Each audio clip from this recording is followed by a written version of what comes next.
Halo Sobat BMKG, senang rasanya saya Nurul Iza Fitria kembali menyapa Sobat dalam update perakiraan cuaca untuk wilayah Indonesia yang berlaku untuk hari Jumat tanggal 30 Mei 2025. Mari kita simak informasi selengkapnya. Sobat BMKG, saat ini beberapa wilayah Indonesia sudah memasuki musim kemarau. Namun demikian terdapat beberapa dinamika atmosfer yang masih memicu tumbuhnya awan hujan seperti adanya sirkulasi siklonik yang terpantau di Selat Makassar dan juga di wilayah Maluku bagian utara yang membentuk daerah perlambatan kecepatan angin atau yang biasa disebut konvergensi memanjang di sekitar wilayah Kalimantan Selatan, kemudian dari wilayah Laut Banda hingga ke wilayah Teluk Bone, kemudian dari Sulawesi Tenggara hingga Sulawesi Tengah, dari Laut Banda di Maluku Utara, dari Papua Barat hingga ke wilayah Maluku. Daerah konvergensi lainnya juga memanjang di Selat Karimata, Semenanjung Malaysia hingga Laut Natuna, di Riau, Kalimantan Barat hingga perairan utara Kalimantan, di Laut Sulawesi, Gorontalo hingga ke Sulawesi Tengah, Laut Flores, Timor Leste hingga Laut Banda, di perairan utara Papua dan juga di Papua Pegunungan. Selain itu, daerah pertemuan angin atau yang biasa disebut konfluensi juga terpantau di Sumatera bagian selatan, di Laut Sulu, dan juga di Laut Sulawesi.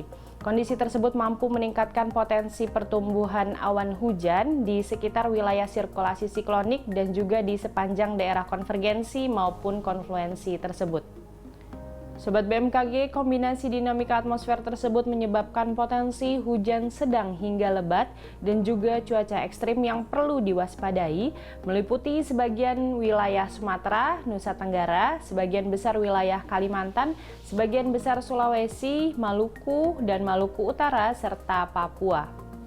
Kemudian kita beralih ke perakiraan tinggi gelombang laut. Sobat BMKG, adanya peningkatan kecepatan angin permukaan hingga mencapai lebih dari 25 knot terpantau di wilayah Laut Andaman, kemudian di perairan utara Aceh, di Aceh bagian utara, di Laut Arafuru, kemudian di wilayah Laut Timur dan juga di perairan selatan Nusa Tenggara Timur serta di wilayah Teluk Karpentaria yang mampu meningkatkan ketinggian gelombang di wilayah perairan tersebut.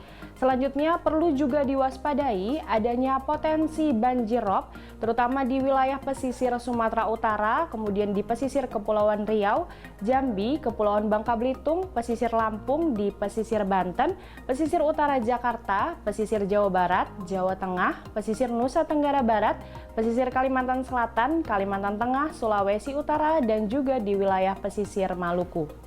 Selanjutnya kami sampaikan perakiraan cuaca signifikan untuk beberapa kota besar di wilayah Indonesia seperti di Kota Medan berpotensi terjadi hujan ringan. Kemudian untuk Kota Jakarta cuaca umumnya berawan tebal. Untuk di Kota Bandung juga secara umum berpotensi berawan tebal.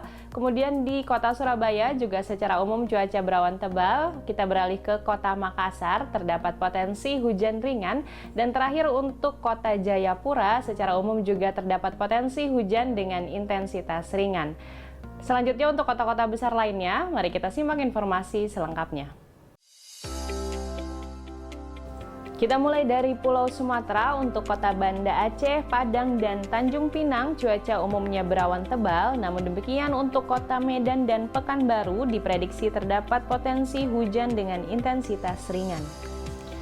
Masih dari Pulau Sumatera, untuk kota Bandar Lampung cukup kondusif, cuaca umumnya berawan. Kemudian di Bengkulu, Jambi, Palembang, dan Pangkal Pinang secara umum juga cuaca berawan tebal. Dari Pulau Sumatera kita beralih ke Pulau Jawa. Untuk kota-kota di Pulau Jawa seperti Serang, Jakarta, Bandung, Semarang, Yogyakarta, dan Surabaya cuaca diprediksi berawan tebal. Selanjutnya kita bergeser ke Bali dan Nusa Tenggara. Untuk kota Mataram, di Denpasar dan Kupang secara umum berpotensi terjadi hujan dengan intensitas ringan.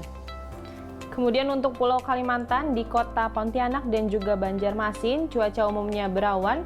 Sementara itu di Samarinda terdapat potensi hujan ringan. Terakhir untuk kota Palangkaraya dan Tanjung Selor perlu diwaspadai adanya potensi hujan dapat disertai kilat maupun petir. Dari Kalimantan bergeser ke Pulau Sulawesi. Untuk kota Gorontalo cuaca umumnya berawan tebal, sementara itu hujan ringan masih berpotensi terjadi di kota Manado, Kendari, Palu, dan juga di kota Makassar. Terakhir untuk kota Mamuju perlu diwaspadai adanya potensi hujan dengan intensitas sedang. Terakhir untuk wilayah Indonesia Timur, kota Merauke cuaca umumnya berawan, sementara itu hujan ringan berpotensi terjadi di wilayah Ambon, Ternate, Sorong, Manokwari, dan juga Jayapura. Dan untuk kota Nabire serta Jayawijaya berpotensi terjadi hujan dengan intensitas sedang. Sobat BMKG, kami ingatkan kembali bahwa informasi yang disampaikan merupakan gambaran umum cuaca di wilayah masing-masing. Dan untuk mendapatkan informasi cuaca yang lebih spesifik dan terkini setiap 3 jam, Anda dapat memantau di aplikasi Info BMKG yang tersedia di App Store maupun Play Store, atau kunjungi website resmi BMKG di www.bmkg.go.id, dan juga jangan lupa follow sosial media kami di @infobmkg. Demikian informasi yang dapat kami sampaikan. Terima kasih atas perhatian Anda. Salam sehat dan sampai jumpa kembali.